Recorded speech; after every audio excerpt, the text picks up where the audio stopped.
Sahabat media, salam hormat dari saya, Dr. Hengki Solehin MZ, SHMH, advokat dan konsultan hukum.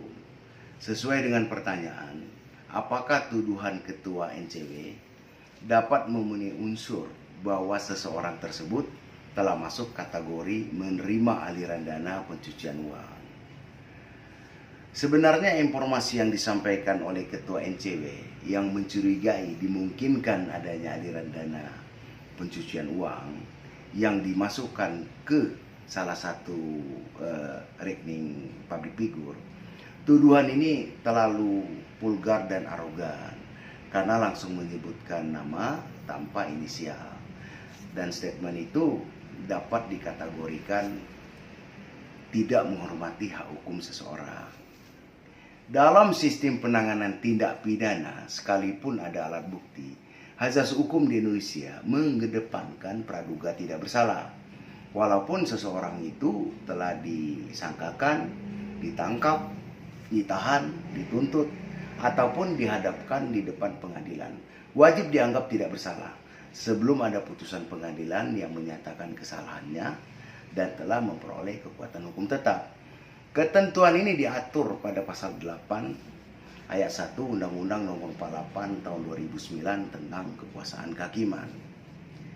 Tindak pidana pencucian uang biasanya kan bertujuan agar penghasilan yang didapatkan secara ilegal disamarkan seolah-olah pendapatan dari hasil legal. Dan di dalam menangani tindak pidana pencucian uang harus ditemukan pelanggaran hukum utamanya atau predikat crime. Dan jika pelanggaran hukum tersebut bertujuan untuk menghasilkan banyak uang maupun harta lainnya yang diinvestasikan baik melalui perbankan, pasar modal, properti dan lainnya, baru bisa dikembangkan delik-delik yang menghasilkan criminal process. Seharusnya kalau seseorang atau kelompok yang mencurigai dimungkinkan adanya aliran dana yang tidak wajar, sebaiknya segera buat laporan secara prosedur hukum. Undang-undang menjamin kerahasiaan pelapor dan pelaporan, sebagaimana diperjelas pada halaman penjelasan pasal 83. Ini jangan cepat gembar-gembor, dikhawatirkan akan timbul permasalahan hukum baru. Kalau mau kita kembangkan lagi, ada 3 tahapan sistem yang biasa dilakukan oleh oknum untuk melakukan pencucian uang. Pertama, placement, layering, dan interrogation. Nah, placement itu menerapkan hasil kejahatan ke dalam sistem keuangan, bisa melalui perbankan atau lembaga keuangan non-bank.